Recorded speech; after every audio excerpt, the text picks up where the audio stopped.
महाराणा कुंभा के पुत्र महाराणा रायमल के 13 पुत्रों में पृथ्वीराज ज्येष्ठ, जयमल द्वितीय एवं सांगा तृतीय थे। एक बार तीनों राजपुत्र एक भविष्यवक्ता के पास गए, जिसने भविष्यवाणी की कि सांगा ही मेवाड़ के अगले राजा होंगे।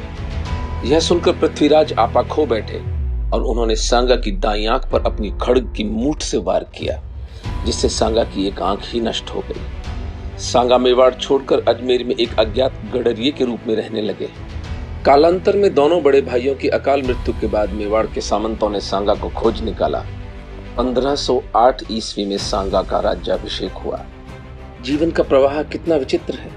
एक वीतराग सरल व्यक्ति जो इतिहास के पन्नों में कहीं खो जाने वाला था, वह मेवाड़ का प्रतापी राजा बना और उसने ही मेवाड़ के गौरव को सर्वोच्च स्थान दिलाया। सांगा ने 20 वर्ष के शासन में 100 से अधिक युद्ध लड़े, वह सभी जीते। मालवा, गुजरात व दिल्ली की तथाकथित सल्तनत के इब्राहिम लोधी को पराजित कर मालवा के महमूद खिलजी तथा इब्राहिम के बेटे को चित्तौड़ में महीनों बंदी बनाकर रखा। लोधी के साथ हुए खतौली के युद्ध में सांगा का एक हाथ व टांग कट गए।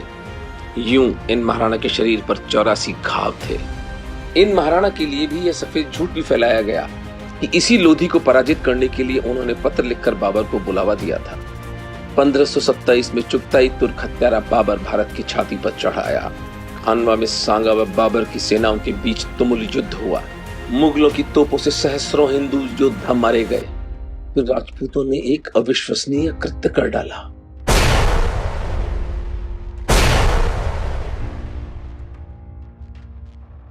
मुगलों की तोपें निष्क्रिय करने के लिए राजपूतों ने तोपों में अपने सर दे दिए।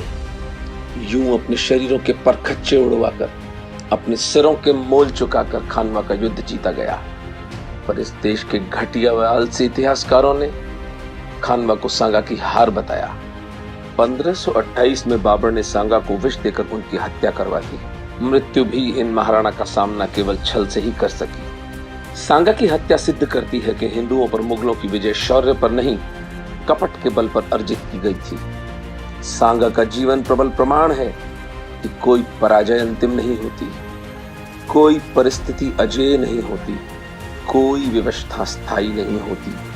पुरुष का दृढ़ निश्चय व कर्तृत्व ही निर्णायक होते हैं तथा परिस्थिति व प्रारब्ध ऐसे पुरुष के दास बन जाते हैं। यह पुस्तक हिंदू समाज को खानवा का सत्य बताएगी और सांगा के साथ हुए अन्याय को जग जाहिर करेगी, ताकि इस बार कोई बाबर हम हिंदुओं को धोखे में न डाल पाए। हर हर महादेव।